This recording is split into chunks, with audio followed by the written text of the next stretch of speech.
어렵게 굉장히 아이를 이제 가지는 부모들이 있어요. 그래서 그 아이가 태어나면 그 부모에게는 정말 귀중하죠.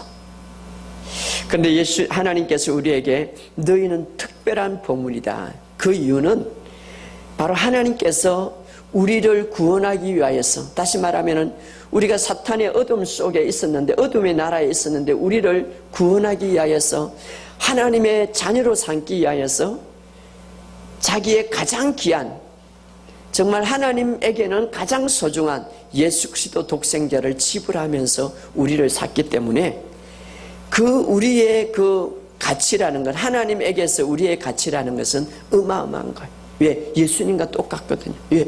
예수님을 지불해서 우리를 샀기 때문에. 그래서 너는 내 것이다. 그래서 예수님 보시기에 우리는 한 사람 한 사람 얼마나 귀중한지 몰라요. 이 사실을 알지 못하고 날마다 나는 예의를까, 나는 참 이렇게 되지 않아, 이렇게밖에 안 돼 라고 말할 때에 하나님께서 우리를 향하여서 바라볼 때 마음이 얼마나 아플까. 왜? 우리를 구원하기 위해서 당신의 가장 값비싼 것을 지불했는데, 여러분 어떤 물건을 살 때에 여러분이 가장 귀한 돈을, 최고로 많이 돈을 지불하고 물건을 샀다면 그 물건은 여러분들에게 가장 귀중할 거예요. 그죠? 여러분 한번 생각해 보세요. 집에 여러분이 최고의 값을 지불하고 샀던 물건이 있다면 여러분은 어떻게 관리하겠습니까? 참 어마어마하게 좋게 관리하죠. 응? 여러분이. 그런데 예수님은, 하나님은 우리를 당신의 자녀 삼기 위하여서 하나님에게 있어서 가장 귀한 것을 지불하고 샀기 때문에 우리를, 성경은 베드로전서 2장 9절에 보면 너희는 가장 보배롭다, 가장 귀하다. 야고보서 1장 18절에 보면 너희는 이 우주에 있어서 나의 최고의 작품이다. 그렇죠. 하나님은 우리를 새로운 피조물의 작품을 만들기 위하여서 4,000년 동안 구약의 예언자를 보내고 예수님을 보내서 새로운 피조물로 태어나게 하셨는데, 그 과정에서 하나님은 완벽하게 우리를 만들었거든요. 우리가 이것을 알아야 돼. 그래서 하나님은 우리를 바라보고 너는 최고의 작품이다, 만물 중에 최고이다. 그래서 야고보서 1장 8절에 말씀으로 우리를 만들고 낳았고 첫 열매로 모든 피조물 가운데 첫 열매들에 속한 자들이 되었다. 이 첫 열매에게 속한 자가 되었다. 이 말은 가장 귀중하고 제일 존재로 만들었다 이 말이에요. 제일 존재로.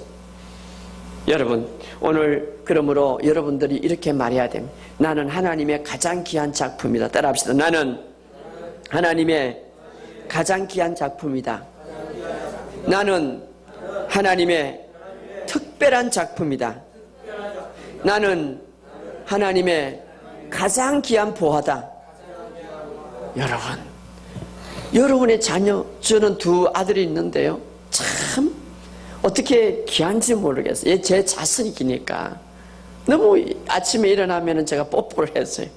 너무 귀하니까. 하나님 보시기에 우리를, 예수를 통하여서 우리를 새롭게 만들었는데 하나님 보시기에 얼마나 귀한지 몰라요. 이 사실을 아시기를 주의 이름으로 축복합니다. 바로 성경에서 우리를 말하고 있어요. 예, 성경은 하나님의 마음이요 생각입니다. 그래서 더군다나 더 귀한 것은 우리 안에 하나님의 생명을 부어넣었거든요. 내가 온 것은 너에게 생명을 주려 함이라. 생명을 주려. 아들이 있는 자에게는 생명이 있고 우리에게는 하나님의 생명이 있어요. 예수님의 생명이 있어요. 그러니 하나님 보시기에 얼마나 아름답겠어요. 제 두 아들이 저와 많이 닮았다고 그래요. 왜? 이제 저를 통하여서, 저 육신의 몸을 통하여서 이제 낳기 때문에. 그래서 저의 모든 행태를 갖고 하나님 보시기에 하나님의 생명이 우리 안에 있기 때문에 우리를 바라볼 때에 얼마나 귀하게 여기는지 몰라. 성경은 나는 너를 낳았다고 말하고 있어요. 예, 하나님의 생명을 부어넣었기 때문에. 할렐루야. 이 생명은요 동물에게 주지 않았어요. 식물에게 주지 않았어요. 심지어는 천사에게도 주지 않았어요. 우리에게 주었어요. 그래서 천사에게 하나님이 명령했어요.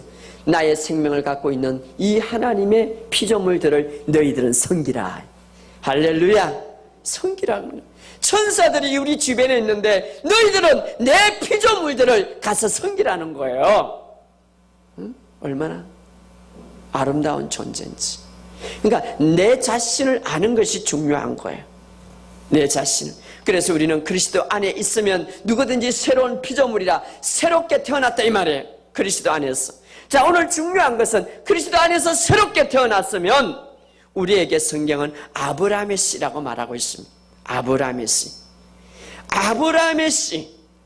아브라함의 씨뿐만 아니라 아브라함의 복에 동참한 자가 되었다고 말하고 있습니다. 이것은 바로 하나님이 정해놓은 권리입니다. 누구에게? 새로운 피조물들. 온 세상 사람들에게 말하지 않고 그리스도 안에서 누구든지 새롭게 태어났다면 아브라함의 씨요, 아브라함의 씨에게 주었던 복에 동참자가 되었다. 이것은 바로 하나님의 특권이요, 축복입니다. 그러면 내가 왜 새롭게 주님 안에 태어날 때에 왜 아브라함의 씨가 되었는가? 자, 창세기에 보면 하나님께서 아브라함에게 약속하셨습니다. 오늘 우리가 22장 18절 우리 다 같이 읽어봅시다. 22장 18절 다시 한번 읽어봅시다. 17절부터 읽어봅시다. 그 위에 있죠. 시작. 내가 내게 큰 복을 주고 내 씨가 크게 번성하여 하늘의 별과 같고 바닷가의 모래와 같게 하리니 내 씨가 그 대적의 성문을 차지하리라. 또 내 씨로 말미암아 천하 만민이 복을 받으리니. 자, 여기 보면 하나님께서 아브람과 약속을 하는데 내가 너를 축복하겠다라고 약속하면서 내 씨에게도 내가 축복하겠다 이 말. 내 씨. 하나님께서 아브라함으로부터 태어날 앞으로 씨에게도 축복하셨습니다. 그럼 이 씨는 어떤 씨인가? 이 씨는 무엇을 말하는가? 자, 갈라디아서 3장 16절에 우리 한번 읽어봅시다. 갈라디아서 3장 16절.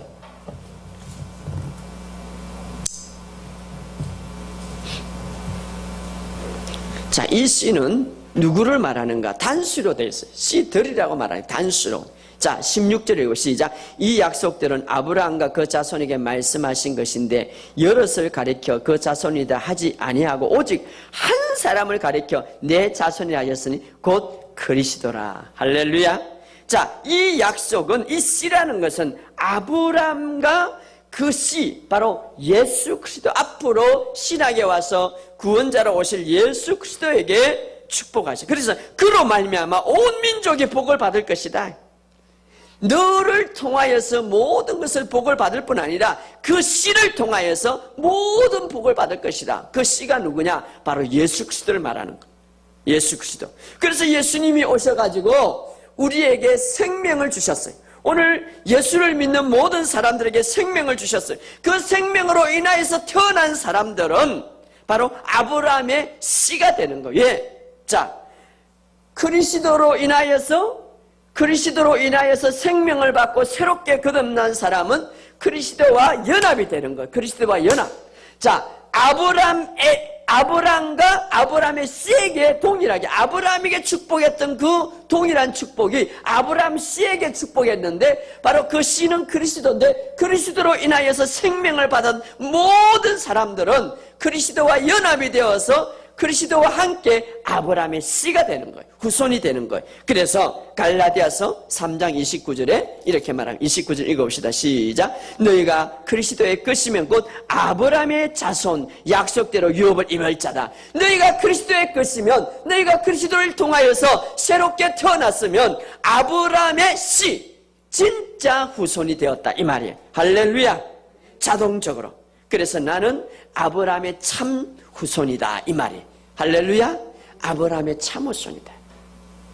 자, 믿음의 조상 아브라함. 그 아브라함은 많은 후대를 많은 후손을 통해서 결국 예수 그리스도가 이제 오게 되었어요.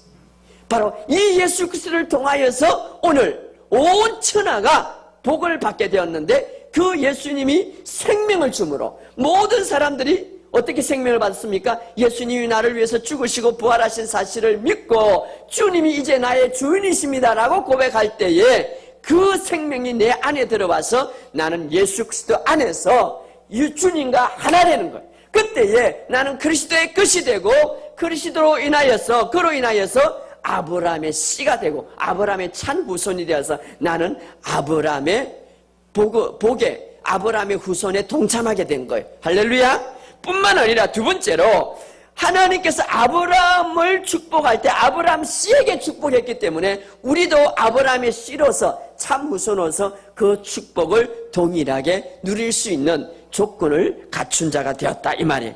그래서 창세기 12장 2절에 보면 너로 큰 민족을 이루고 내게 복을 주어 내 이름을 창대하리니 너는 복이 된다. 너는 복 근원이 된다. 이것은 아브라함뿐만 아니라 아브라함 씨에게도 동일하게 그랬는데 너는 동일하게 아브라함의 씨로서 신학에 와서 우리는 그리스도와 연합이 되었기 때문에 그리스도가 아브라함의 씨로서 나도 아브라함의 씨로서 동일하게 그리스도와 함께 공동 상속자가 되었다 이 말이에요. 할렐루야. 이거 얼마나 놀라운지 몰라요. 그래서 아브라함의 모든 축복에 아브라함이 얼마나 하나님으로부터 그 약속을 받고 축복을 받았는지 몰라요. 아브라함이요 하나님으로부터 내가 너를 축복하겠다 하나님이 이렇게 했기 때문에 자 하나님은 한 번 약속을 하면 그 약속은 변치 않습니다. 그래서 아브라함이 이 약속을 받고 이제 아브라함이 얼마나 그때부터 축복을 받는데 아브라함은 어떻습니까? 아브라함은 아무것도 가지지 않고 그냥 너는 떠나라 할 때 떠났는데 그 뒤로부터 아브라함이 물론 아브라함이 믿음에 때로는 약함도 있었고 여러 가지 갈등도 있었지만 그럼에도 불구하고 하나님이 그에게 축복하셨기 때문에 전적으로 하나님이 주권적으로 아브라함을 축복하셨기 때문에 그때부터 축복을 받기 시작했는데 얼마나 축복을 받았냐면 믿음과 육신 영적인 것과 육신의 축복을 받았는데 그 식솔들이